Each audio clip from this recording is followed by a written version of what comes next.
Yo, people, what we saying, what we spraying about the fan is back again. Yeah, a lot of people asking me to bring it back, and I found the way to do it. So I hope you guys enjoy the next season of About the Fan. And today I am joined by Greg. Yeah, Liverpool fan. Right. Yeah, big you up, my bro. Not only a Liverpool fan, a Scouser as well. So it's like a real one. So we got a proper That's real the one, Liverpool. lads. Yeah, man. How you doing, bro? Well, it depends if you're talking in a football sense or just in a general life sense, lad. Because in a football sense, I am feeling absolutely down in the dumps. I've gone from the biggest high of my life to the biggest low, and it's a tough one, lad. It is, and you know when you're spending all this money to go to the games and you don't feel like you're getting anything in return back, and it is a hard one to take. But lads, you know what? I'm still gonna go regardless. I'm not really asked, you know. That's just football, innit? That's just footy. That's just how it goes. That's how it goes, lad. You know what I'm saying? So that's how it goes, lad. But hopefully, in a general sense, I hope you're good. Hope you're. Of course, lad. Everything's calm. Everything's all right. Yeah, things are settling. You know, things are falling into place. I hope as well. So, yeah, man. Everything's on my side. Yeah, everything's good, lad. Everything's going well. All right, sweet, perfect. So, like, obviously, before we get into it, just like let everybody know where they can find you should they wish to, I guess, follow your journey, bro. So my Twitter is who is Greg or GreggIsLocalLFC. And honestly, if you type in who is Greg, you probably will find me because there's no one else who's called Greg who's a Liverpool fan that I know of anyway. So it won't be hard to find us there. So you can find us on Twitter, and then from there you'll be able to find all my other links. So my TikTok, my Instagram, YouTube, all that. Sweet, perfect. Well. All right, cool. So we're going to start off, with some quick fire questions, And the first one I've got for you is give me the single moment that made you fall in love with Liverpool in 30 seconds. Go. Single moment? I don't think there is a single moment, you know. I think this is the same for everyone, but I mean, my first memories of Liverpool is when I went to my first game with my dad, and it was like in 2009 or 10. And it was Liverpool versus Sunderland, and Torres scored twice, and I think Glenn Johnson scored as well. But that was the first time I really got proper introduced to like being at the game and being a Liverpool fan and all that. But I always grew up being a Liverpool fan, and you know I started playing footy from young, and from there I got Torres's boots, and I loved watching Torres and Gerrard. And I think if there was a single beginning moment, I'd say that was the beginning, that first game that I went to. But I think a single moment that made me a Liverpool fan, I think it's just you're just born into it, aren't you? With whatever football team you support, aren't you? Yeah, I mean, especially being from Liverpool, I guess it's kind of not really. You've only got two choices. Yeah, you've only got two choices. Do you know what I mean? So you're either the red or the blue here, lad. And luckily, I'm a red. So, do you know what? Yeah, just on a side note, the Merseyside blue and the Merseyside red, it gives me sort of Crips and Bloods vibes. I know it's not as like intense or violent or anything like that, but just the colours red and blue, it just makes me think, oh, a bit of Crips, a bit of Bloods, and lad, honestly, on Derby Day, things do get a bit feisty, like, you know what I mean. I've seen mates turn on each other because of Derby Day, and then the next day they're all sound again. But I guess with the Merseyside Derby, it's different because it's not like Celtic and Rangers in that sense, where both sides quite clearly have their own separate identity, and the fact that they're both from Glasgow, but they don't claim Glasgow. They claim their half, whereas Liverpool fans and Everton fans all claim Liverpool and Scousers and all that. So, I know, to be fair, I could be completely wrong with that analogy, but from the outside looking in, that's what it's like, and that's like the difference between maybe our Derby and, say, you know, Celtic Rangers and that. But I'm quite happy it's that way, because I couldn't really be arsed living in a place where half the city from this point that way is all one, and then this point that way is all the other. And if you go into like the city centre, it's all just a bit feisty because, you know, people finding whatever, like proper gang stuff. But, you know, it's, as I said, I'm happy it's not like that. It's quite chilled, as I said. Some of my best mates growing up are Blues, you know, and that's just how it goes here, lad. Like, I've got mates whose families are split down the middle. The dads are red, the mums are blue. Their brother might be a blue and they're a red, and all that kind of stuff. So it's you know, it's a unique place to be from, definitely, and you know, it's a special one as well. Yeah. Yeah. It means more. You know, I know a little phrase over there. Therefore means more. All right, cool. So finish this sentence with as much venom as possible. I hate Manchester United because. I hate Manchester United because they ruined me fucking childhood, right? I grew up watching them twats win everything. I saw them win Champions Leagues, I saw them win Premier Leagues, and I saw Liverpool win fuck all, right? I had to go to school, and my head teacher at school was a United fan, and every time they'd win the league, it was just the same grief. In primary school, the same grief. They used to twat us all over the gaff every time. And, oh my God, they are... And, yeah, that's it, lad. Like, they just ruined my childhood, lad. They won everything, and we won fuck all. That's it.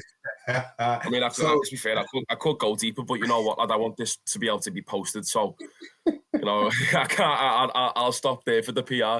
Just so at the end of the day, you've got a video to post. And you know, as someone I'm an onlooker. I don't really. Obviously, I know derbies because I've got the North London derby, but I don't know the Liverpool Manchester United derby too. The only thing I do know is like you guys. Is it neighboring cities, or I mean, pretty much neighboring cities. Pretty much, like the closest city to Liverpool is Manchester or Chester or whatever, but like the major city, and it's a thing based off like how Liverpool used to be, you know, it used to be like the place to kind of with all the exports, and because it's on the coast with Ireland and that, and we had the canal along the river goes into Manchester, so the Mersey River actually flows into Manchester. And like into like parts of Stockport and all that. And on these canals, obviously, the trade would then go into Manchester, and essentially they took all the trade, and that's kind of where feuds build up and that. But you know, the rivalry aspect is purely just a case of football, really. And for me, anyway. Obviously, I'm just speaking for myself. Like, I don't actually hate Manx. You know, I just don't like United and that. I mean, I do hate some, you know, but. It's one of them, but like I'm not going to go into like Manchester, for instance, and just start calling people mank bastards because you know what I mean. Because like, lad, it's just save it for the football and let it all out. Then you know what I mean. That's what it is for me anyway. And it must have just been amazing as like a Liverpool fan to equal the 20. I know that's pretty big. Like it must have been, we're tired now. You know? And of course. And the kind of, this season's kind of proven otherwise, but it does seem like the ascendancy was kind of in Liverpool's favour, and he was building up a bit of momentum, and maybe you found a way to clear Manchester. But I mean, them man, they've got their own struggles. You know what I mean? Regardless if May's side's on top or Manchester's on top, on the May's side part, it's all a Liverpool carry job. That other club in Merseyside are not doing nothing to put up a fight against them. Yeah. They are struggling, to say the least. Yeah. All right, cool. So what's one conspiracy you believe about Liverpool Football Club? One conspiracy I believe? Ooh. A conspiracy? Ooh, that's a good one, that actually. Because it's like, I don't think it's about... is this about the club, though, I was going to say? There's a part of me which kind of believes that a lot of, like, this is going to sound so generic though, but I genuinely do believe a lot of the officials in the league have a bias against Liverpool because of the person Klopp was and how animated he was and the kind of uniqueness about his character, where they wanted to be the one that shut him down. If you get what I'm saying. Yeah. Like, I know that sounds proper generic because everyone was going to say, but we've had bad officiating, whatever, right? But I just feel like those times in the past, like 5-6 years or whatever, where some of the decisions that have gone against Liverpool are absolutely so abhorrent, and I've never seen them ever. I've never seen such decisions like that ever again. And a part of me does believe that a lot of the referees, they want to have the spotlight. Sometimes you're managing, you're refereeing these big games in league football. Your Liverpool United, your Liverpool Cities, these title deciding games, and they want to be the focus of it. So they, and as I said, I don't know. I don't really have a basis on it. Do you know what I mean? But it's just kind of like a back of the mind thought, if you get what I'm saying. But I just feel like people had a disliking towards Klopp because he wasn't your traditional kind of poker face manager, stand on the sideline, doing all this tactics kind of, and then sit down and then do one of these when you score. Like, you know what I mean? He wore his heart on his sleeve. Like he showed, and he was the centre of attention without wanting to be or without trying it. He just was. And I believe that sometimes referees wanted to shut him down, and some of the officiating went terribly against us. But hey, let me go back to the Jordan board with that one. I'll get all my evidence. I'll come back. If HMRC comes knocking at my door, lad, I'll present the proof. Do you know what?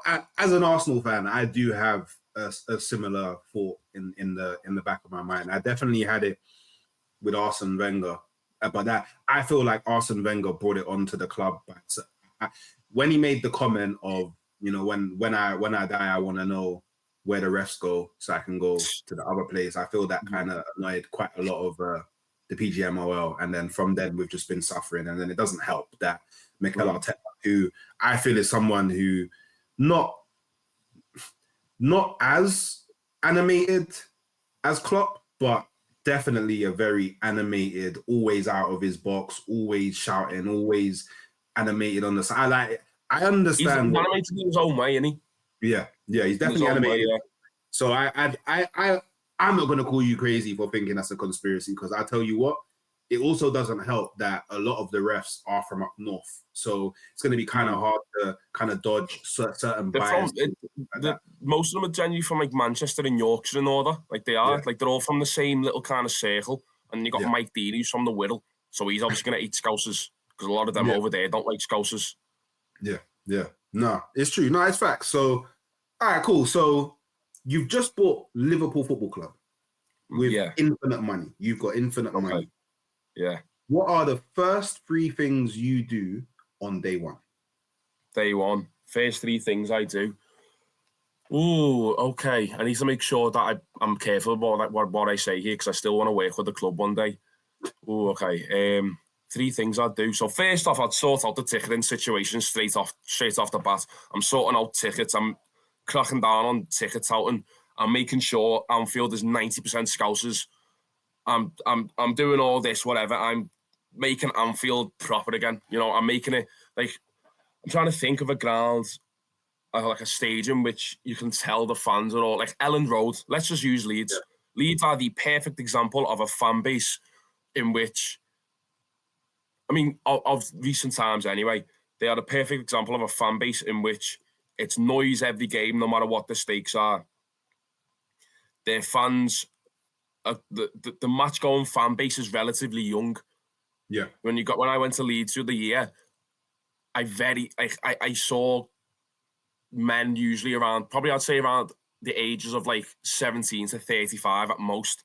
Yeah. It's a very young fan base. It's a very energetic fan base. And I'd make sure that, and again, I'm not trying to say that like once you turn 65, you're gone.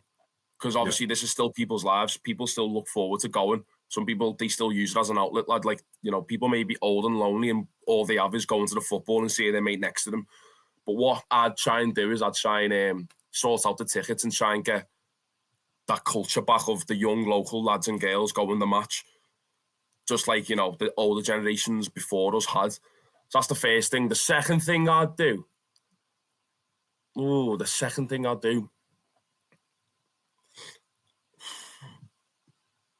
that's the tricky one, that, because that's the only thing I like, for me, like I kind of think about. The second thing I'd do.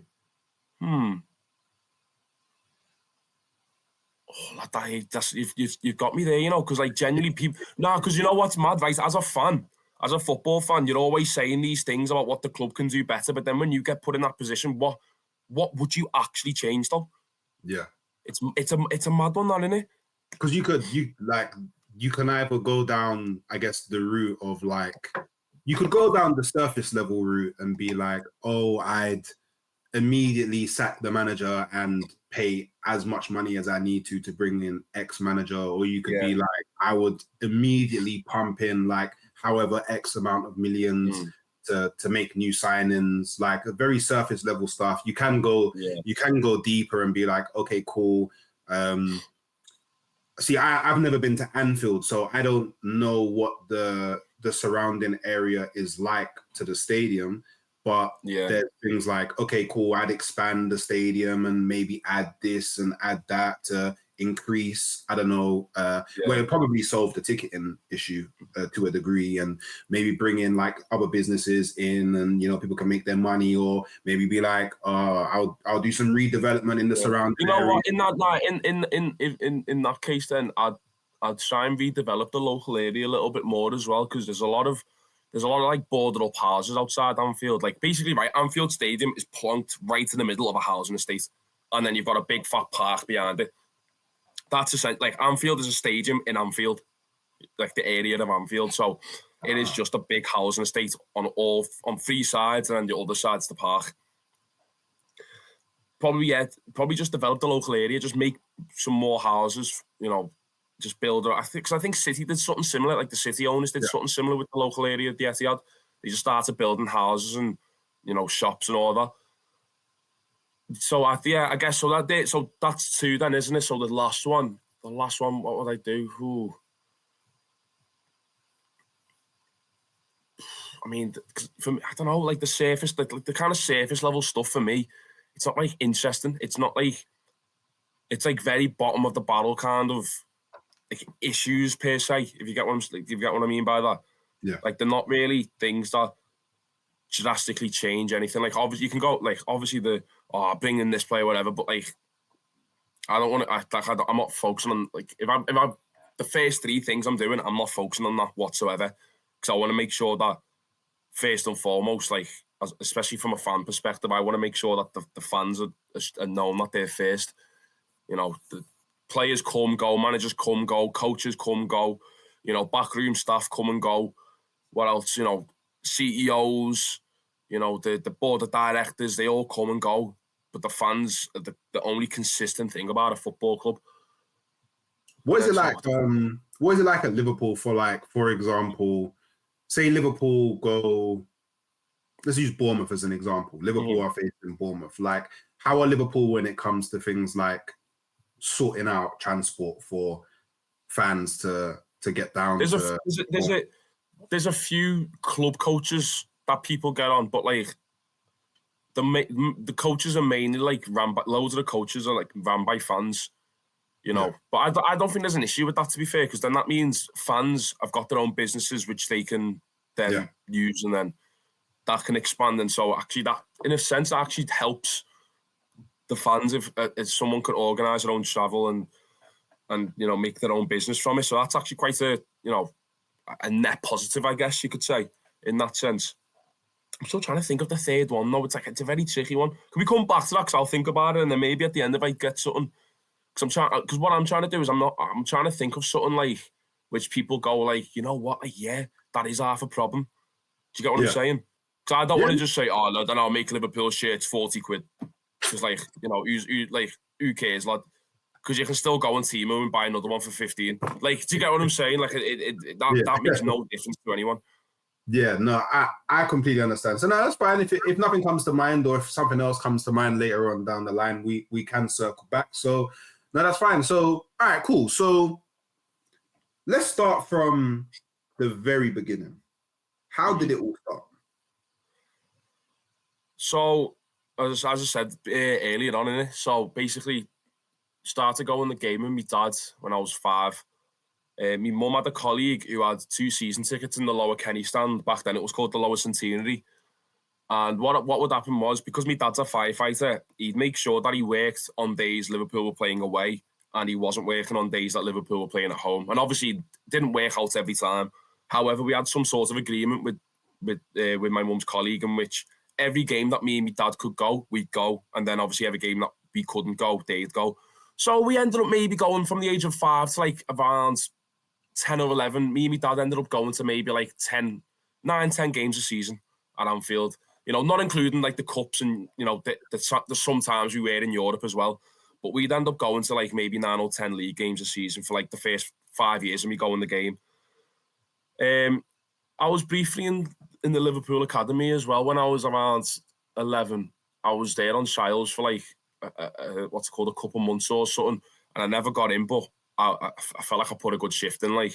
But that was, like, obviously, for me, I was, like, I look back at it now, I think to myself, where did stuff go so wrong for me to be on the pitch and now I'm in the stands? But obviously that was, like, a big part of me, like, loving football and obviously loving the club as well. You know, as I said, going to 9-10 games a season with my dad pretty much started it, and I'd always want to go, and I've always loved going since. And, you know, from there as a young kid, you know, especially when we were crap, because I grew up pretty much in like one of the worst times to support Liverpool. It was, you know, obviously the Hudson era is like the first kind of football I remember. And, you know, I'm lucky enough to not really remember it too well because I still was quite young. But like, I was going to games, started going to football, then started proper like following football and understanding it then.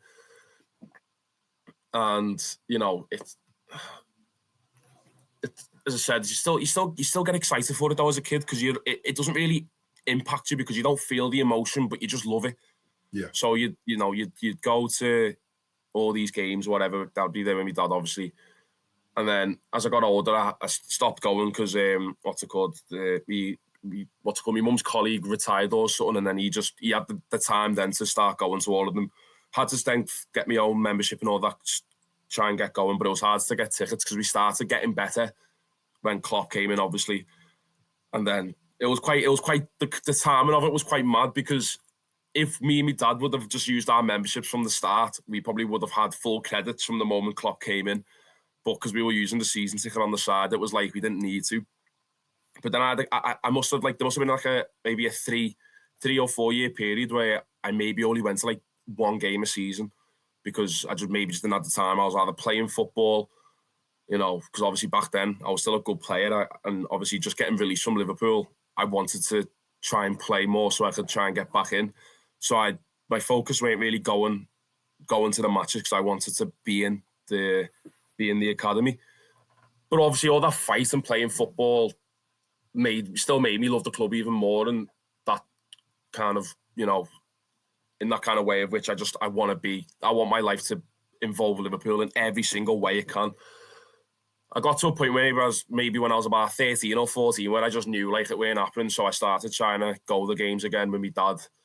And as I said, this was like the 2018 season when we got to Kiev, and by that time it was pretty much impossible, but I still managed to go to like maybe 3 or 4 a season.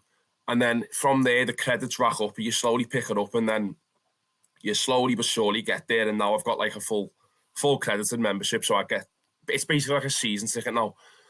And then obviously from that, I've just kind of just interacting with people there and at the game, and then you start going to away games. When I'm old enough, I started going to away games, and when you start going on like the coaches and you're sitting with like all the older fellas who were there from like the 80s and 90s, and they're telling you all the stories and kind of like folklore stuff, and then you get hooked onto that because it's like this. It's like a tradition being passed down, and it's almost like it's weird. It feels like you've got a responsibility to kind of keep up the standards in a sense.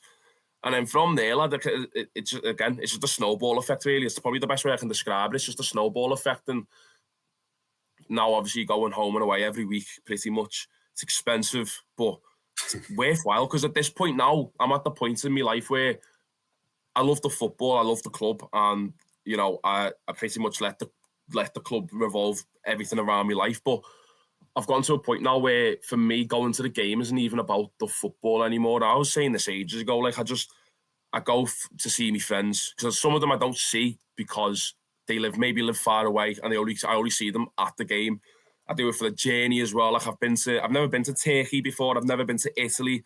Never been to, you know, to these places before. Like, I'm getting to go because I'm following Liverpool, and I'm getting to go see all these new places. And I'm going to Milan in next month with my dad, going to Marseille in January, I've never been to these places before, and I'm going because of Liverpool. And for me now, it's like the journey of it all. Because I was watching it, lad, I'm going to go on a proper hiatus here, lad, but you know what? I'm sorry about that, but I'll try and make this point quick. But I was watching like a YNWA podcast on Men in Blazers, and he was saying how the reason why he loves football is because it's one of the greatest things and one of the closest things you can have that feels human and gives you every single human emotion where there's no real stakes involved. Because at the end of the day, Liverpool win or lose, Liverpool lift the Premier League trophy, whatever, life goes on. Normal life is still the same. However, I've had still one of the greatest moments of my life, and it's not like I've now got £1 million in the bank. It's not like the GDP of the country's gotten better. It's not like hyperinflation's decreased. You know what I mean? It's not like all these real issues are still going on. But like this thing which has given me so much emotion, the ups, the downs, the pains, the suffering, the happiness, but it comes at no stakes. There's no cost. And for me, now that I'm older, I understand that now. And I'm not trying to say, like, you know, I'm still got a lot to learn. A lot to learn. I'm only 21, like, but getting to that kind of level of thought, and it makes me appreciate kind of, you know, the journey a lot more, and, you know, the emotion, and the not necessarily that the actually being at the game, but more just appreciating the culture of it all, you know, appreciating the identity of it all, appreciating the journeys that you go on. And for me now, that's kind of what I look forward to the most. Like even tomorrow, the excitement of knowing that at 7 o'clock, my alarm's going off, hit in the shower, get dressed, get to Lime Street, and all the fellas are going to be there waiting with 4 cans already drank. Do you know what I mean, lad? That's what it's about, lad. That's what it's about, being a football fan. No, but you know what? I feel like people reduce how important football is to people, because like, obviously, you know, I'm grown. We're both grown. We both, like, everybody understands that there's other things going on in the world that have a greater impact on people's lives. But you've said it already, and I mean, I know this all too well. To some people, all they have is football. Mm-hmm. You know what I mean? Like, all their whole life is football. Like, obviously, my whole life's not football, but football is a massive part of my life. And I always say, my relationship with Arsenal is the longest relationship I've had outside of my parents. It's only my parents. But that's true though. It is true. Yeah, so it's like, so I'm a fan that, like, I honestly don't understand how people switch teams. Yeah.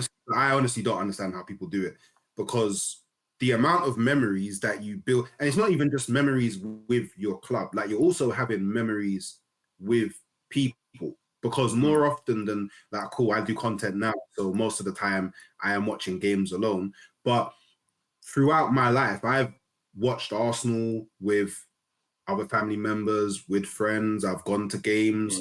And then it's not just about going to the game. It's what happens before the game, what happens after the game, all the new people that you meet, all the new things that you learn, talking to people about the club, learning more about the club. Like, you get so invested into your club that I feel sometimes people that reduce football, they don't really understand. They just don't get it. The kind of effect.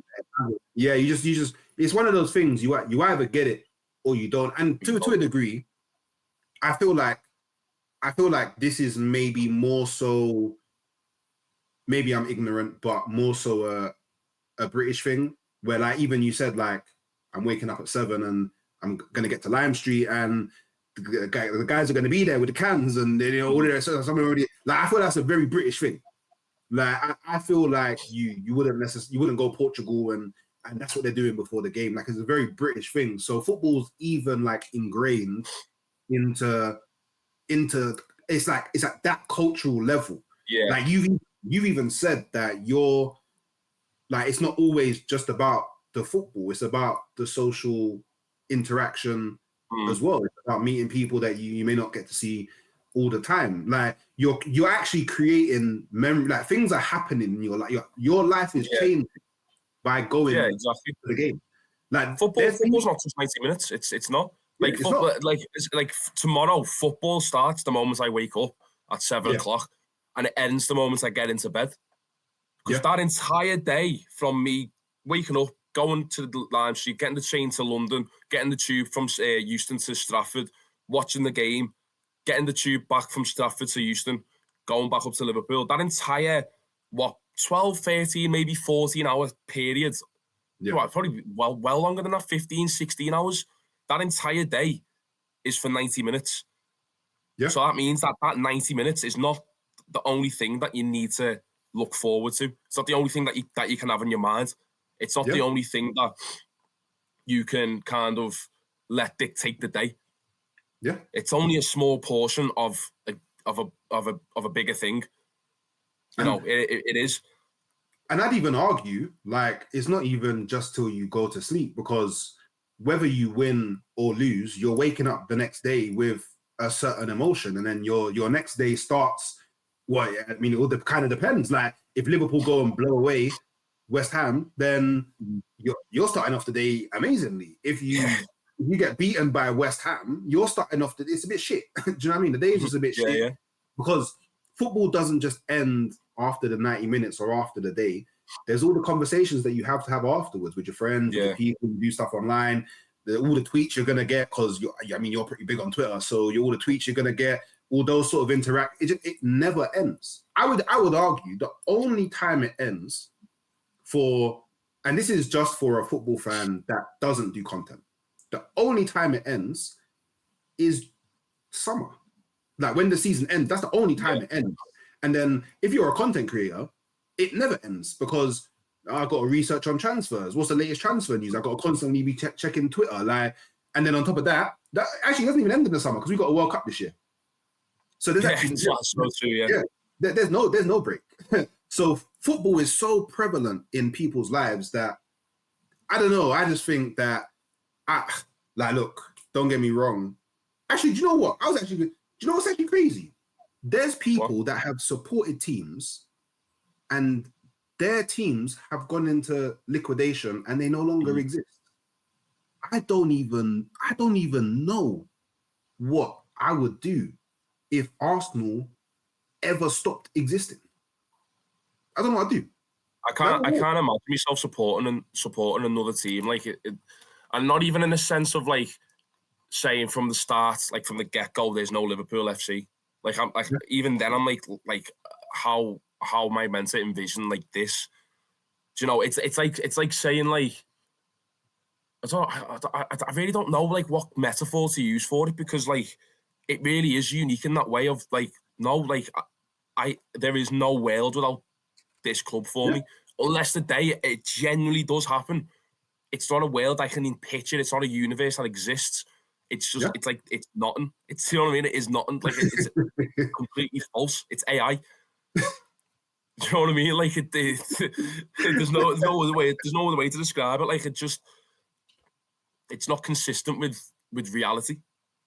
Yeah, but it is a reality for some people though. It's mad. When you look at Betty, I think to myself, lad, I feel for them, because the way football, you said it before, the way football is such a constant in your life. It's the longest serving relationship in your life alongside your mum and dad. Yeah, it's the most loyal relationship you'll ever have alongside your mum and your dad. You know, it's there from the start and it's there till the end. Yeah, and if you don't have, you know, if that was to just go, you can't. It's but it is exactly like your mum and dad though. You can't have another. You can't have another mum or dad. You can, but they're not your biological parents. It's just another one. You still may love them the same way. You still may have that same kind of relationship with it, but that's still not where you came from, and that's a hard thing to that's a hard pill to swallow. And it really is a hard pill to swallow. And honestly, that's why I say, without Liverpool, I don't imagine a world without Liverpool Football Club for me. You can always just go down the logical route and say, well, I'd support Everton, or I'd support United because my granddad was a United fan and my dad was a Liverpool fan. I don't know how the fuck that happened, but I'm glad my dad chose Liverpool. But you know what I mean? No, you can always go down that route, but for me, it's not even a hypothetical that I even want to entertain. Yeah, just the thought of it is scary. Mm. Yeah, But it is reality for some people. Yeah, It is reality for some people. And some people have just got on with it, and they might have found a new team. They might have just stopped caring about football entirely, and they've just got on with it, and it's crazy. Yeah, I mean, me personally, I can't imagine that, but anyone that's able to do that, obviously, big up to them, innit? But obviously, you know, and you touched upon it a bit, like, Liverpool have an illustrious career. Like, it's Liverpool, innit? Like, you go everywhere in the world, you say Liverpool, people know who Liverpool is, innit? But speaking about Liverpool, like, during your time as a Liverpool fan, what would you say are your most, like, peak memories of being? Okay, I'm gonna stay away from the obvious one from last season, because I think that's obvious, not boring, but you know, there's a few other ones. So like peak memories. The first European away I went on, I'd say is up there. So when I went up to Rangers for the 7-1, me and my mates were sat in the home end. Oh my God, it's a mad story. We were sat in the home end, and we've got there to the ground like 3 hours before the game, and we've gone round, bought scarves, bought hats, done whatever we could to blend in, you know. And I've then checked the coat that I'm wearing, and I'm wearing a green coat. Now, obviously, the Celtic Rangers thing, Celtic fans probably never wear blue. You know, Rangers fans probably avoid the colour green at all costs. And I realised my fucking coat's green. And I'm like, bloody hell. And then we get to our seats, and my mate's texting his dad just before the game starts. And so, God bless Steve, lad. I don't know what he was thinking here, but I've just nudged him, and I've had to try and say in the most blag Scottish accent ever, I've said, Steve, Mo Salah's your lock screen. And he's just looked at me like, he's gone like this, His phone's here, he's gone like this. And I remember just panicking, lad. I was like, fuck me, thank God we're on the back row here, you know, because no one behind us could have seen that. Jesus Christ. And I was, you know, and it's like them things there, like them little things. It's like you don't even care about the game at that point. Like that in itself is such an insignificant yet funny story. It's a little chuckle. And, you know, the game goes on, whatever. They score first. We're having to fucking celebrate with all the Rangers fans. Like, no, obviously not, like, celebrating, but you have to, like, do something to blend in so you don't get noticed or something. And then, obviously, the goals start running in for Liverpool. 1-1, 2-1, 3-1, 4-1, you know. And then we're making our way out just as Liverpool have scored the 7th. And at that point, I couldn't help myself. I was in hysterics, lad. I can't even deny it. Granted, the stadium was half empty by that time anyway, but by the time I got to the stairs and we've scored that 7th, lad, I burst out laughing. And then I got clocked, and I've just fucking legged it. And as I've, like, got to the stairs to kind of, in the concourse to go to the gate, I've just noticed, like, maybe 3 or 4 lads running behind me, just pacing it. And my friends were already a bit ahead of me anyway, because I wanted to stay to the end, but they just wanted to get out of there. And I've just seen these lads, and I've just fucking legged it down these stairs. I've managed to find me mates and then kind of blend in with the crowd. And then we've just walked to our coach again. I'm like, fucking hell, lad, I'm never doing that again. I'm never sitting in the home end ever again. Nah, just, mate, that was an experience and a half. That, like, how hard was it? Like, how hard was it to? Because look, 7 goals is mad. Yeah, I can understand, you know, maybe keeping it a bit quiet for the first goal, maybe keeping it a bit quiet for the second or third. But when the 4th, 5th, 6th start ringing, you like your natural feeling must have been, I need to let this. Like, how difficult was it to kind of behave and not give away that you was actually a Liverpool fan? Me and Steve just started pinching each other every time he scored. So he scored, lad, and I felt pinches on my leg. I'm like, lad, what the fuck are you doing? Stop pinching me, lad. Little muppet, what are you pinching me for, lad? But every time he scored, he just, little kind of just one of them, just little on the leg. But honestly, it was, genuinely, I don't know, because everyone was fuming. And then, like, every time, everyone, fuck off, man. Oh, fucking shit. You're fucking, and I'm there like, I'm trying to make it look like I'm angry, but I'm going, lad, but it's one of them, innit? Like, I'm never doing it again. I've sat in the home end at United as well. Not a good story, like, not a good result, but probably a just as quality story. But we're talking about the highs here. So that Rangers one, I'd say defo is like a a good little moment for us. Another one I'd say is obviously the 7-0 against United. Like, I got a ticket 24 hours before the game started. Like, 24 hours before kickoff, my mate messaged me saying that he managed to get me a ticket. And, it was them feelings of a last-minute ticket is insane, lad. Oh, wow. And just, we had our own little group in the Lower Anfield Road at the time.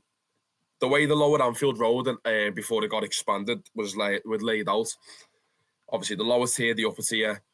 But the lower tier had 3 poles. So there was one on the left, one slap bang in the middle on like the boundary between the home and away fans, and then another one in the away section.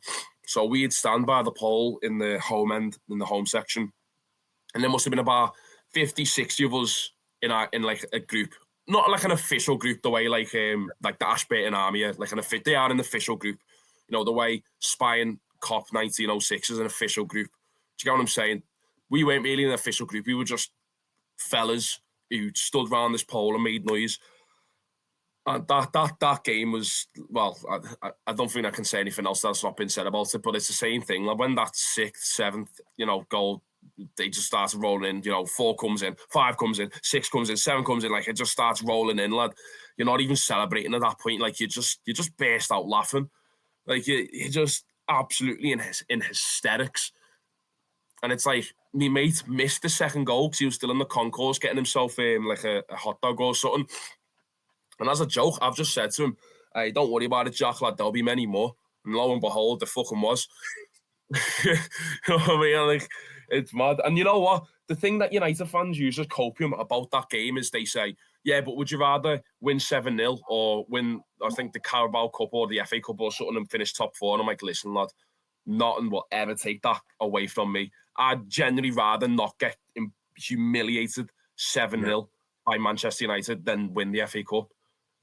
Because look, don't get me wrong, the FA Cup's still a prestigious trophy in that sense, but like, come on.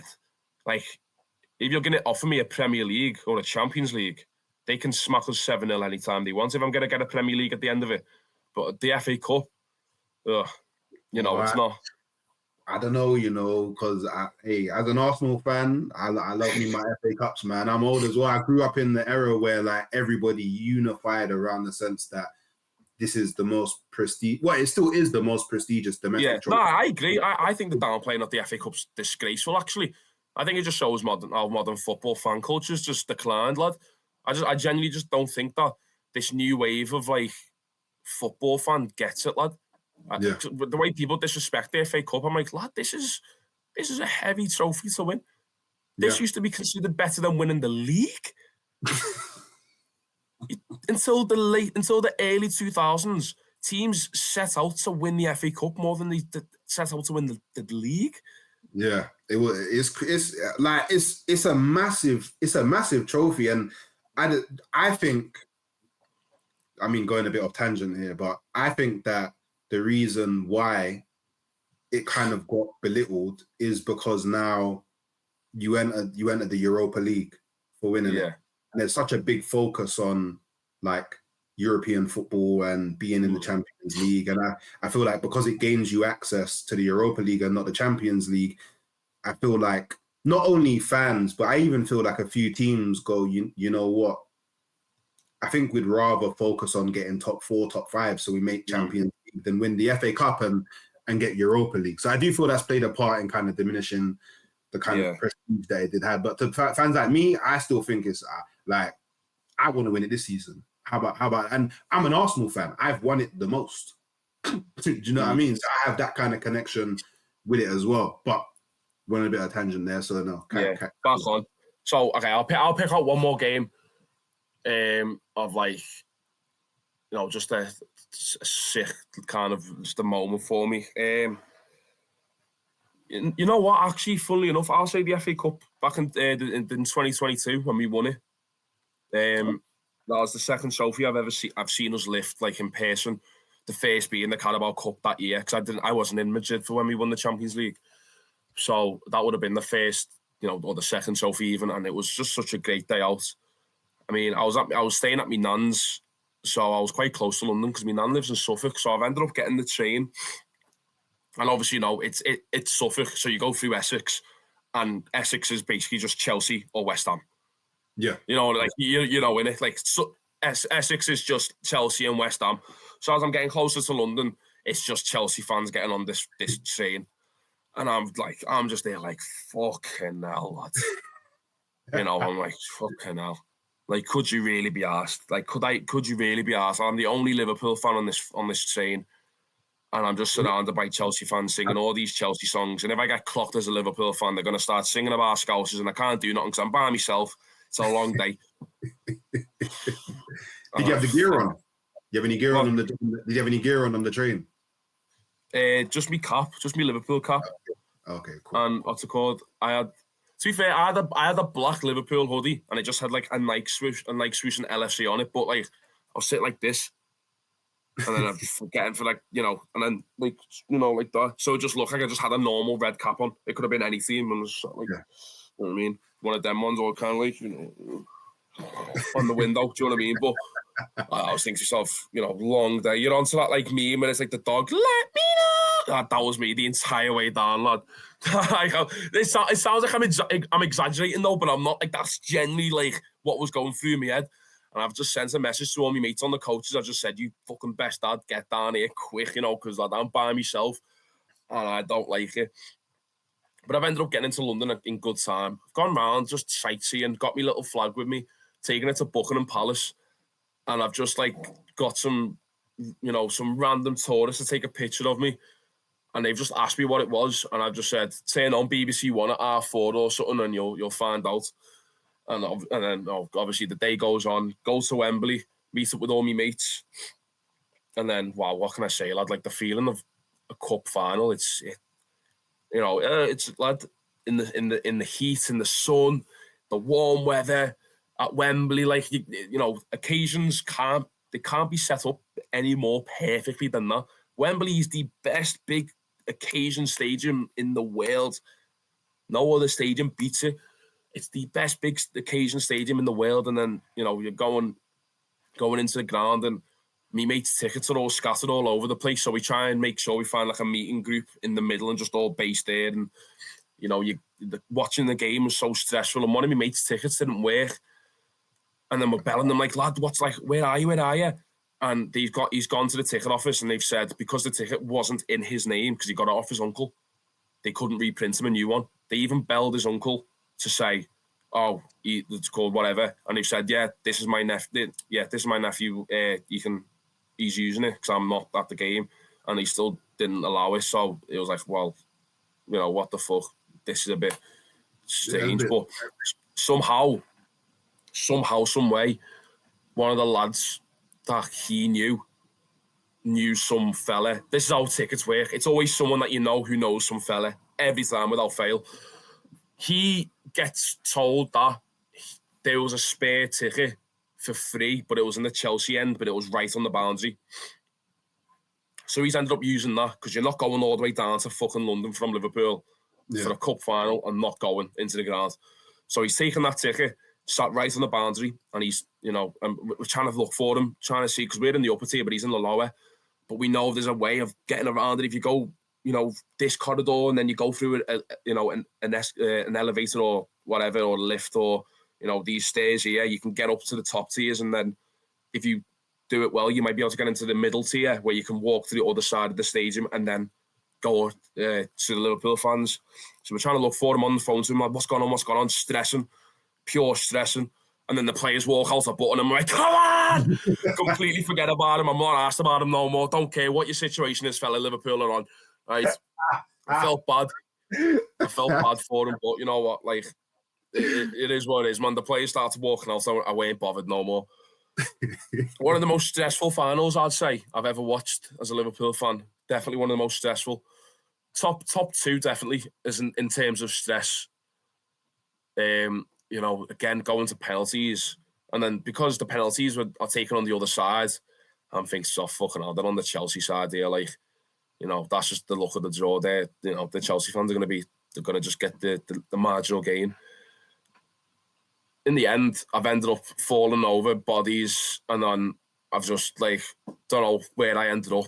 All I know is that I was not in the original place I was when that penalty was scored, or when it was struck. Even that's all I know. Bodies have gone flying, you know, straight away. You're just seeing the flares go off, the smoke, the massive red smoke, and the just everything. It's just all going off, and it was just party time. And I think that's one of the best boogies I've ever had in the ground. Defo, just seeing the red. It's mad because the clear blue skies, not a single cloud in the sky, and all of a sudden it's just filled with this red, like kind of atmosphere, this red amplifier in a nice bright blue sky, and the whole kind of scenery was just, oh lad, it was incredible. And as I said, it was just party time from that moment on. And then my mates ended up missing their coach because they stayed in the stadium for too long. So, and then yeah, that was bad for them. But I ended up just going back to Liverpool Street, going to Mackey's, saw a few Chelsea fans. And again, you know, it's one of them because I'm by myself now. Try not to laugh, try not get my head caved in, you know. And then got back home and one of the best sleeps I've ever had in my life. Okay, no, that's a. But what can I say, man? That's just what it is. That's just being a football fan. That's just, you know, that's all part of the highs and lows. As I said, it leads into what we were saying, you know, earlier on. The football is not just the 90 minutes; it's the entire day around it. Yeah, and all of the experiences you have in between. But obviously, we've spoken about the good memories. What about the darkest days? Darkest. Yeah. So, what would you say is your darkest days as a Liverpool fan? Have you experienced heartbreak? What was that like? So, darkest days. So obviously, you know, your Kiev's up there, your Paris's are up there, you know, your Gerrard Slips are up there, you know, what's it called, losing the league twice to City by a point is up there. You've got all these moments. You know, they're like the monumental heartbreaks. They're like the full moments of like emotional capitulation. You know, because the season's done, then it's over, and that is it. So what I'll try and avoid all them obvious ones. I'll try and go into like the ones where on that day, on that game, I was like, it is over. Do you know what I mean? So, I'm going to try and only do ones of which I was at the game themselves, because I think there's more of a personal element to it as well. The Brighton 3-0, when we got beat 3-0 at the Amex a couple seasons ago. I think it was 2023, yeah, and we got beat 3-0. And I remember just thinking to yourself, like, lad, this is gone. You know, it was such a, it's such a shit ground, it's such a shit journey, and you know you got 7 hours to get home, because you know about the M25, like that M25's no joke. It's the worst. It's the worst motorway in the entire world, I'm telling you. And to get to Brighton, you know, when you come up from Birmingham directions, and you either go down the M40 or even if you come down the M6, you've still got to go past Heathrow on the M25 to go to Brighton. Yeah. And it's just the most shocker kind of place ever. The traffic is... And that was a serial kind of moment of, like, this is a ball like this. It's just crap. I'm not even like, that weren't me ever saying, like, I don't ever want to go or ever, I weren't going to support the team. But, like, that was a moment of just pure, like... Because that was the season when I proper started going to away games, because I turned 18 the year before. You know, I was getting a bit more money now from work, and so I could afford to do it. So I was really like, lad, do I really want to start going to like away games, waking up at 6 a.m, getting back at 11 a.m? It's a fucking, you know, like, bro, like, I've got stuff to do tomorrow. Yeah. You know, there's stuff that I could be doing today. There's stuff that I could be doing today. I could be reading the book. I could be learning how to cook. I could be learning how to play the piano. You know what I mean? And I could have done anything else with my day. And that was like, but obviously I stuck with it, because you know what, lad, like, I'm on arse at the end of the day, lad. You're either built for it or you're not. So, you know, it's one of them. Another low point.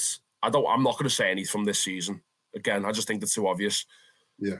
Another low point. The Madrid 5-2. When we got beat 5-2 at Anfield. Oh my God. That's like so do you know how earlier on I said, like, how I've gone from having the best moments of my life to like having the worst in the space of 6 months. That Madrid game is the condensed, shortened version of what I've experienced the past 6 months. Okay. Do you get what I'm saying? Yeah, no, that makes sense. That does make sense. From full-on elation to capitulation. And I've... 5-2. You know what? I was... And, you know, it wasn't even one of them ones where, like, at the Forest game on Saturday last week, I left early because I was like, lad, nah, fuck this. Like, that, you know, whatever, lads. It's finished now. Or, like, PSV, when I left early, I stayed and watched the entire thing because I simply couldn't process what had just happened. Do you get what I'm saying? It wasn't a case of me being angry or sad or being like, you know, my head was lost. Like, I went going like Prime Troops TV back in the day, like just pure shouting or, you know, I was just in shock. Genuinely just in shock. And I was at the game with me mate Charlie, and we've ended up going back to his Unicom, and I've just gone to him, lad, and he's just looked at me and he's just gone, fucking hell. And we've just sat in his foot. Nah, listen, nah, trust me. Obviously, night games, 8 o'clock kickoff, game finishes at 10, walk into town to his Unicom, get to town at like 11:15, something like that. Me and him are just sat in the kitchen for an hour and a half. No music, no TV on, silence, no looking at phones. We just sat there in silence, occasionally glancing over to each other, shrugging, looking back at the ceiling, looking at walls, just silence, lad. Just trying to process what would happen. And obviously, like, so Charlie, to a bit of context on Charlie as well, my mate, he's Scouser as well from West Derby, so he's, you know, whatever. But went to uni, went in the comp, didn't stay at home. You know, so he is like, you know, he is a proper Liverpool fan. Like, I'm not saying non-Scousers are, but like I'm saying, he is like one of the proper ones, if you get what I'm saying. Yeah. And then one of his flatmates walks in, doesn't know anything about footy, he probably doesn't even know it exists. Sound kid like, but he's just walked in and it's just gone, what's happened? And I've just gone, Charlie, fuck this, I'm off, lad, in a bit. And I've just, that's what broke me. Like, that was the moment of like, I'm like, fuck this, and I'm off, me. And I'm gone, and I'm walking home, I'm punching every single plant that I see, every fucking branch on the tree, I'm just yanking it. You know, my cap was thrown on the ground a few times. I've just ended up like, you know, them voice scooters, like, you know, them like electric scooters people hire.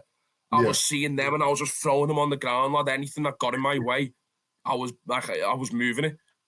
I was walking in a straight line, and if you were on that path, you were getting knocked out the way one way or another. I was not having none of it. My head just completely fell off. That was the single, I think, in terms of an individual game, that is the single worst one of the single worst moments or games I've ever been to.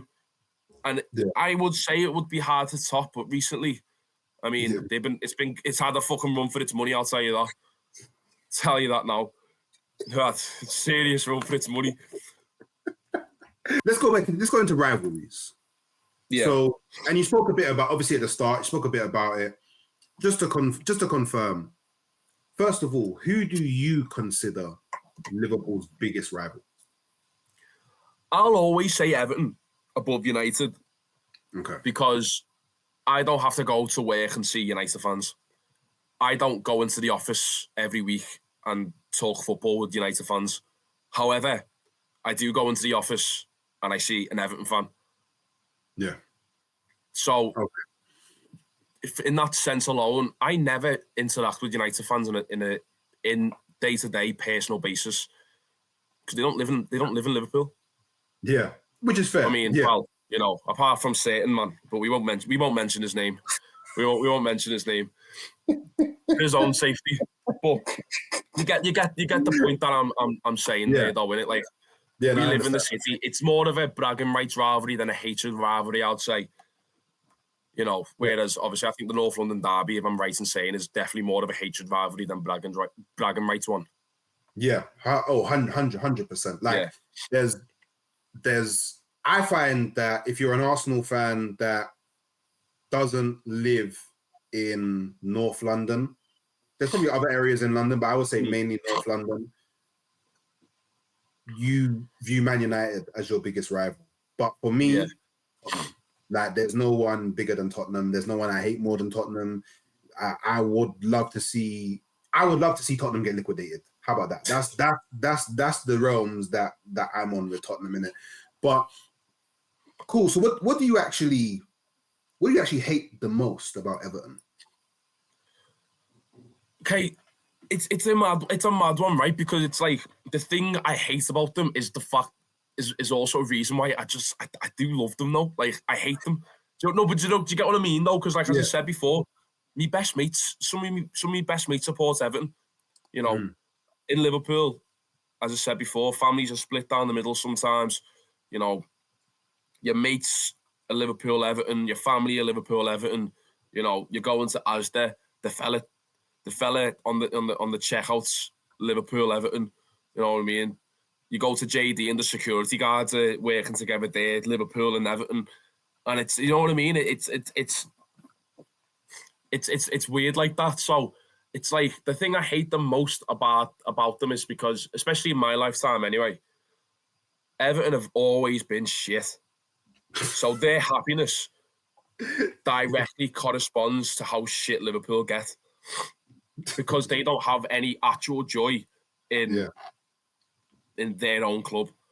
Yeah. I mean, they do. Okay, I'll be fair.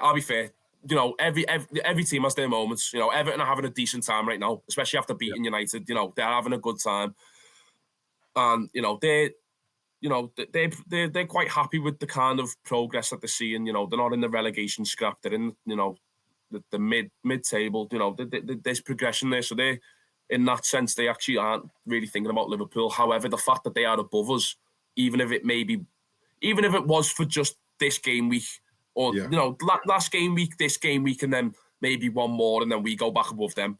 For them, 3 game weeks.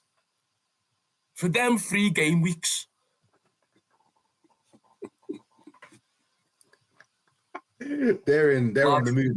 They're on the move. Lad, I had a teacher in school. So do you know, lockdown season, I think Everton won like their first 4 games and they were top of the league. Yeah. I think it was with Aston Villa as well, and they were saying like the Kazoo title challenge or something like that. Yeah. One of my teachers, who was an Everton fan, didn't come into school for a week because he went to fucking Ibiza. That's the kind of this is the kind of level we're working with here, lad. You get what I'm saying? This is what we're working with, lad. You know what I mean? This is what we're working with. Like, I don't know what else to say. That is. Imagine going to Ibiza because you won your first 4 games of that's hilarious. That's hilarious. All right. So I want you to think really, really hard about this question. Yeah. Mm-hmm. Because it may be an easy one, it may be a tricky one. Yeah. Mm-hmm. Would you sacrifice the 2005 UCL win against AC Milan to relegate Everton to non-league football?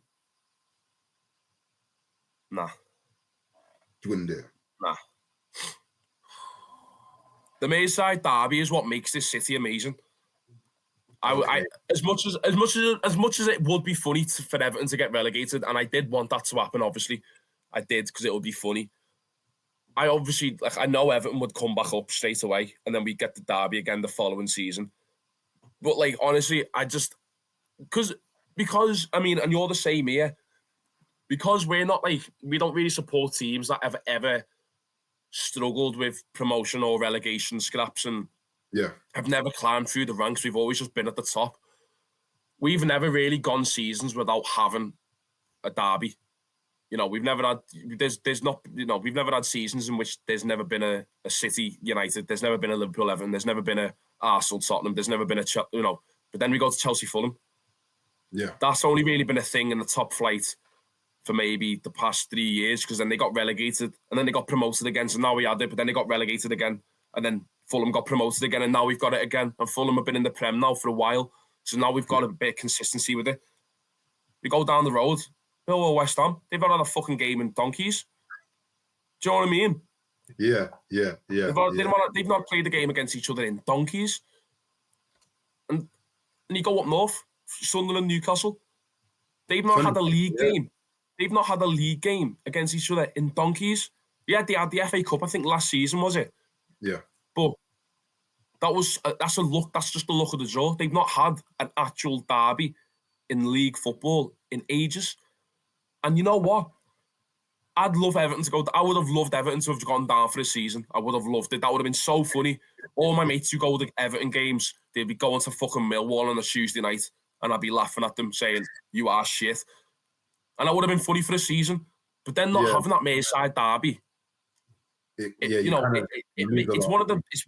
It's one of them things that that makes the city special. It is, and as much as I hate them, lad, I'd never want them to go that bad. You know, they're already shit, and I'm quite happy with how shit they are, so they can stay at that level. You're content with where Everton are at the moment. Like you're cool, you're good, you're fine. Okay, no, all right, that makes. I don't really want them to get. Obviously, I don't want them to get any better, but I don't actually necessarily want them to get any worse either. Because as I said, if they get worse, then Derby Day comes along. I mean, you already know we're going to beat them, and obviously I want to beat them every time anyway. But imagine it got to a point where we genuinely just beat Everton 4-0 every game. And it's, it's like the Derby, but then like you just know we're going to beat them. So at that point, it just becomes a normal game. And then they get relegated, and then there's not even a derby no more. Like there's no derby because they're not playing each other. And gets to a point, like, what's the point? Like just sustain. I'm happy for them to just kind of sustain the level that they're at. Not win any trophies, linger around the mid-table. Never have any real consistency ever. Just a plain standard football club. I'd love I'd love that for them. I completely understand, and it makes when you do punch them up I feel a lot better in it. But so let's do some rapid fire. Yeah. So first thing that comes to your head. Mm-hmm. Best player to ever wear the Liverpool badge. Gerrard. In my lifetime. Right, in your lifetime. In my lifetime. Worst signing ever made by Liverpool. Ricky Lambert.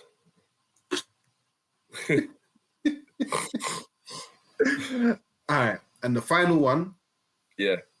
And this is, you're a match going fan, so you might have a lot of opinions on this. Mm-hmm. One food you would ban from Anfield.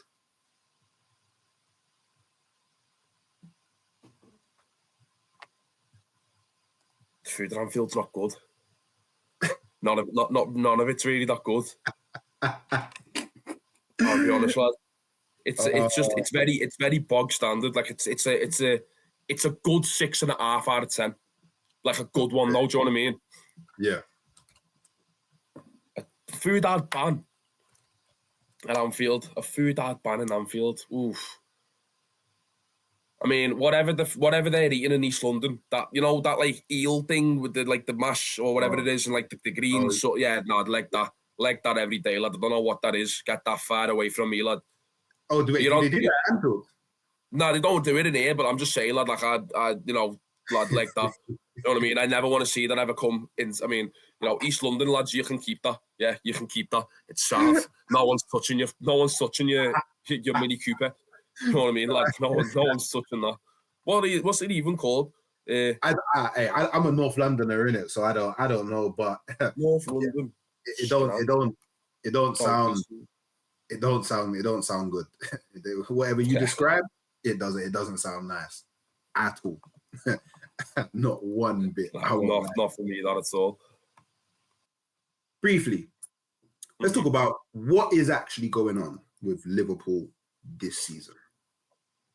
Ooh, because it's a tricky one, right? Because obviously, like, not just you, even me myself, I looked at what you did last season, and my perspective on what you did last season is you were just better than everyone else. Not even at like a grand scale. I mean, like even just going into games. Like to me, it felt like you never really blew a team away. You just always did enough to beat them. You needed to get from the game. I hear that. We maybe blew teams away on the odd occasion, like when we beat Man City at the Etihad, or when we beat Madrid as well. them few little games. But no, I get what you're saying with that. Like, yeah. And then you go and you go and do something that Liverpool don't usually do, which is spend a lot of money to bring in a lot of talent that a lot of us would go.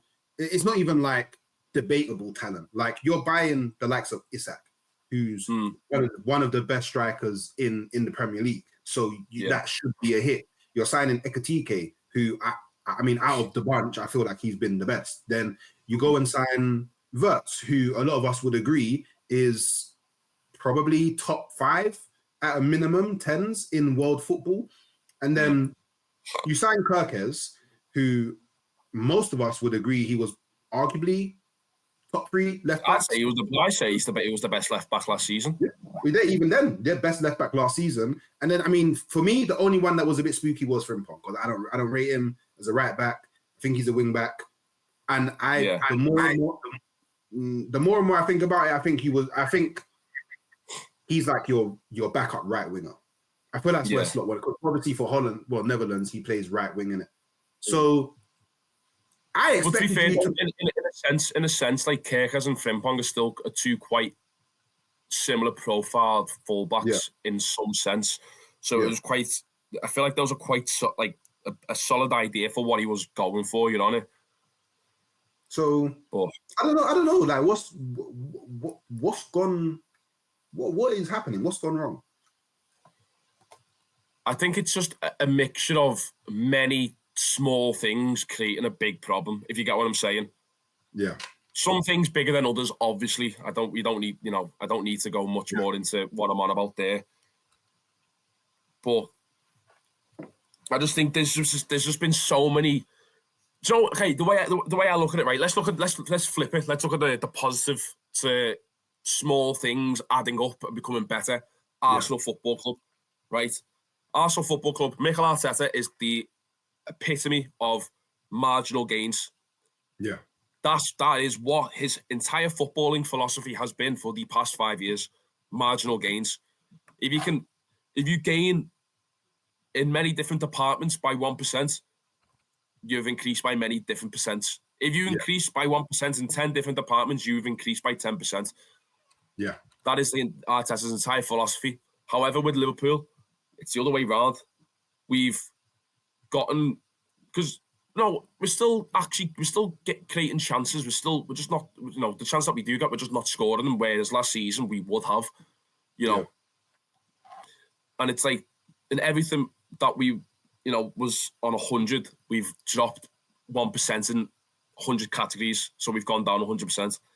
Do you get what I'm saying? It's stuff like that. I mean, obviously when I watch Liverpool now, I don't really know what we're trying to do. I don't know how we're trying to play. It almost seems like each individual player has their own idea of what they want to do on the pitch. Especially going forward, it's like there's no real connection. There's no real kind of understanding. And obviously you're going to get that when you have new signings, but I've never seen a team make new signings on a mass scale and them be this bad going through transition. I've never seen a top team be this bad going through transition. Like even Man City last season, whatever. But I don't think they're anything alike, because with Man City you can pinpoint it. It was Rodri. Yeah. With this, there's no pinpoint. There's no real, because if you put the pin up here at the top of the paper, the bottom half will just rip. Yeah. And then you've got to now pinpoint that bit of paper, and then the bottom half of that will just rip. And it's just all these little things here, which just have all perfectly aligned at the same time to fuck us up. Yeah. And I don't know. It almost seems like right now the players, not saying they don't care. I think it's very harsh under the conditions that this football club is currently in to say that they don't care. However, I do still feel like they're maybe not in it as much. I think it's up here rather than on with their feet. It's up here. Okay. I think 90% of what's gone wrong is up here. I think you don't see Slot. Yeah, well, you know what I mean, yeah. Because this is just my personal opinion. Like, obviously, someone who's one of the same. Like, obviously, someone who's gone through grief like to a mad level. I honestly think that grief is what is affecting a lot of these players, isn't it? Mm. But that's my opinion. Yeah. Do you know what I mean? Because like you know what? Yeah, I get it.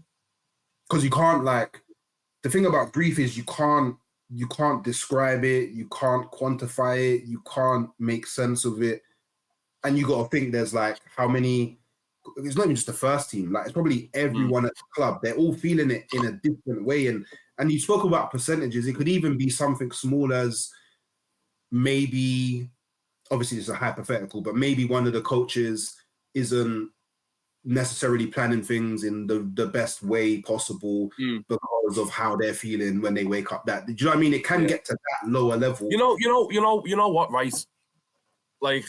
I'll use myself as an example here. So in 2020, one of my uncles just passed away suddenly, and I was very close to them. In fact, you know the flag that I've got behind my bed, this one here. Yeah. So my uncle got me that, and so obviously I just have it there now, and it's been there since. And I remember I was in college or sixth form at the time. I was 16, and my head was just gone. From that moment on, my head was gone, and I'd go into sixth form, and then day by day it would eat up at me, and I just couldn't be arsed. And then weeks would go by, and I'd be missing a day here and there, and then them days would turn into more days, and then I'd end up going into school just to get my mark and then go home. And then lockdown hit again, and we were doing online lessons, and I wouldn't even show up for that because I found so much more peace when I was just on my phone, away from the world, watching football, making TikToks, or playing on my Xbox. And I did not care. I did not have any intention of caring about school. And that's mad for an African child to say as well, by the way. You know what I mean? That's a crazy thing for an African child to say, but it was true. I had no intention of caring about school whatsoever. And in my head, I was like, you know what? Fuck this for now. I'll just come back in September. Yeah. I'll fuck it off now, and I'll just come back in September. And you know what, lad? If that's how these players are feeling, Fairs. That's life. That is life. That is life, lad. And that's why I want to try and use myself as an example, so I feel like I can kind of.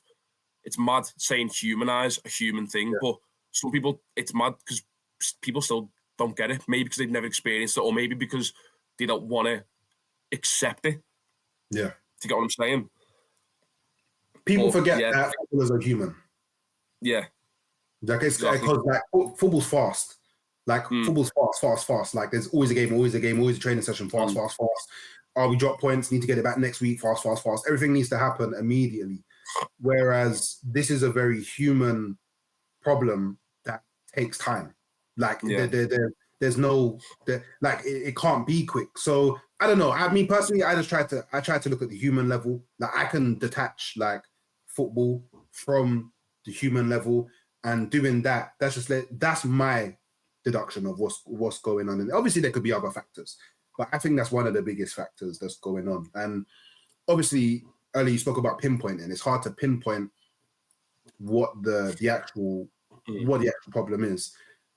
Now, I'm not someone who, I don't like you've probably seen me on streams before. I don't like the in-out conversation at all. It's one of the conversations that annoy me the most when it comes to Arteta. I don't like having it. I think it's a YouTube, internet buzzword, and people try to categorize you. So they're like, oh, do you want the manager in? Do you want the manager out? Yeah, no, I get you. I feel like it's a conversation that doesn't need to be had, because I'm someone who's very called, what's the solution to the problem? Less about constantly talking about the problem. But what are your feelings on Slot at the moment? And obviously I don't mean from the sense of you want him sacked or you want him to stay or anything like that. Maybe you back him, whatever it may be. But what is your current kind of feelings on the manager and how he's currently behaving and using the squad? Yeah. So I've tried to stay extremely consistent with what I've been saying, with my tweets. If I've been on videos or whatever, I've tried to stay extremely, extremely consistent. I put out a tweet, I think, during the international break, and I basically said our next 5 Prem games.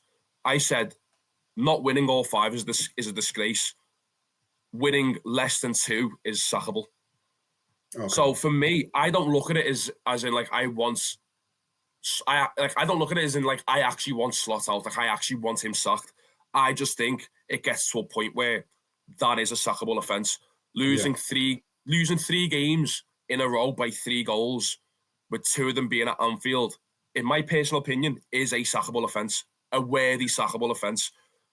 I will still back the manager until the end, until the day he does get sacked or until the day he resigns and wins 20 million trophies with us. I will back him till the end. However,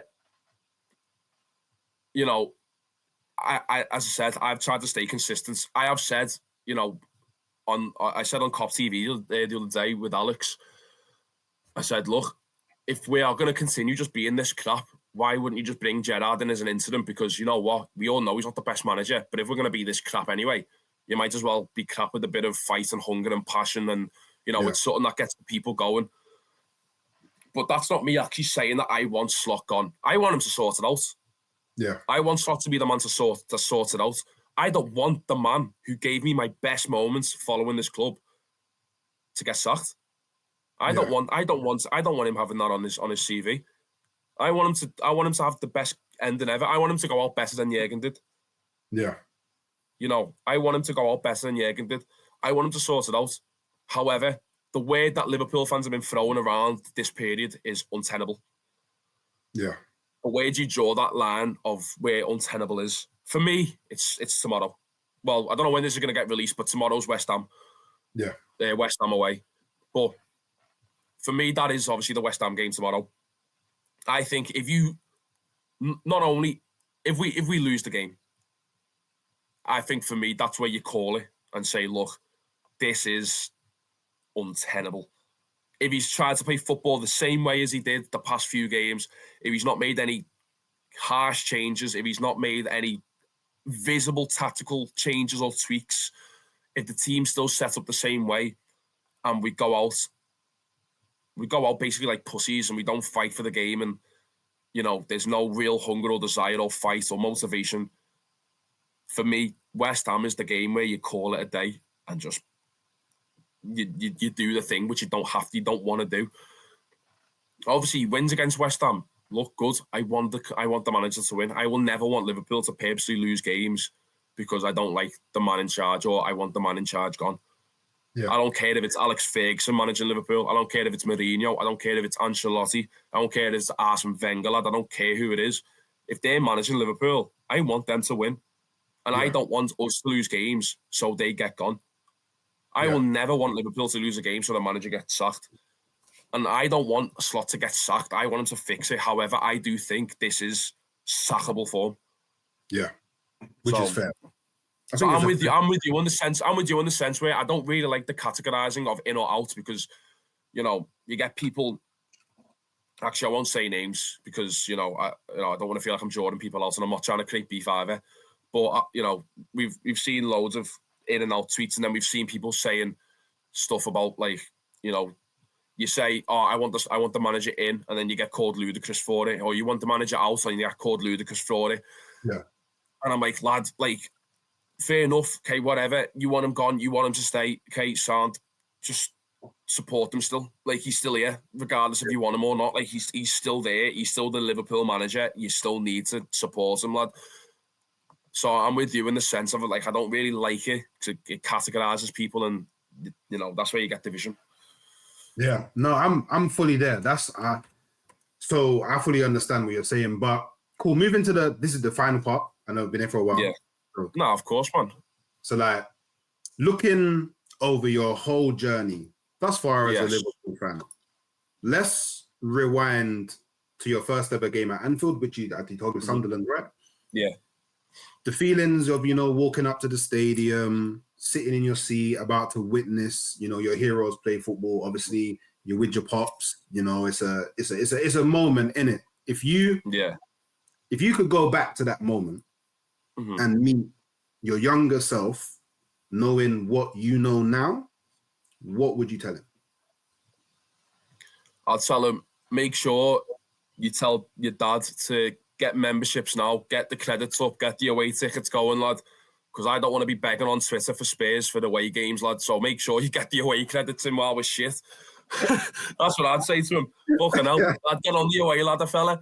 Yeah, don't wait till 15 years down the line when you're 21, no away credits to your name, and you're having to beg people on Twitter for them. Lad, no, just get them now. Yeah, get them now. Give them to other people to go and then use them, lad, when you're 21. That's what I'd tell him. Like going back in 2010 and telling someone to invest in Bitcoin. Telling you, lad, do you know a 19 plus away credit card, like a 19 plus away credit, like season ticket or membership, lad, that's like the golden ticket. That's like the Willy Wonka golden ticket, lad. It's crazy. It's insane. That's what I tell him straight off the bat. Straight off the bat. Oh my god, that is funny. Oh man. And look, my final question to you is, what does being a fan of Liverpool mean to you? Being a Liverpool fan, to me, is more than just supporting a team. It's a stance and statement of identity of a people group who have struggled together, who have suffered together, and have still come out and been resilient, who have still always found a way, who have still stuck together through thick and thin. It's about maybe not knowing who you are as a person, but knowing where you belong. And everyone with a live bird on their chest knows where they belong. And that's at Anfield. And being a Liverpool fan, I'll always say this, and I'm sure everyone else who supports different clubs will always say it, but I genuinely believe this, and I think everyone else is wrong when I say it. There is no other football club in this country, in the world, anywhere, that is special like Liverpool.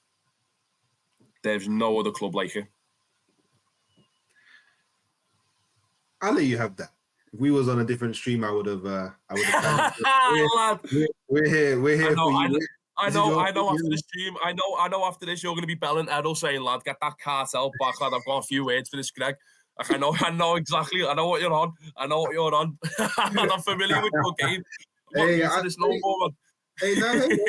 Like I said, this is not that type of video. You know what I mean? So I'll let you have that one. It was when I was. It was hard. It was very hard for me, but you know, I'm mature. You know, I'm grown. And then you have that one because obviously every fan has that feeling about their club in it. Like, do you know what I mean?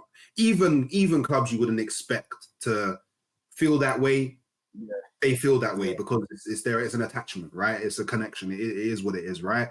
And personally, I wouldn't have it any other way. Like, I think that's one of the treasures in football is that everyone values and loves their club as highly as everyone else does, in it. So that's one of the best. That's one of the better things about football culture. If I had a beard, I'd cheat on it before supporting a different team, lad. Do you know what I mean? Like I would. Like I'm not asked. You know. Actually, I'd add the barber to that list as well. I'd cheat on my beard before cheating on my barber. Yeah, if I had one. So it goes football club, barber. Beard. Yeah, that's the one. Yeah, there we go. Like, completely off topic, tangent, whatever. Lad. Hey, we got it. We got the tier list. So, but no, we got it, man. But hey, Greg, thanks for giving the time to come and talk and I guess share your journey and some of your feelings. You know, it's appreciated. I've enjoyed the conversation. Series is going to be a good one, lad. Yeah, I hope you've enjoyed it, and obviously everyone that watches this, leave your opinions in the comments below. Make sure, you're subscribing to the channel. Make sure you're liking the video, and make sure you're heading over to check out Greg on all of his socials. They will be in the description. And yeah, we'll catch you next time. Peace.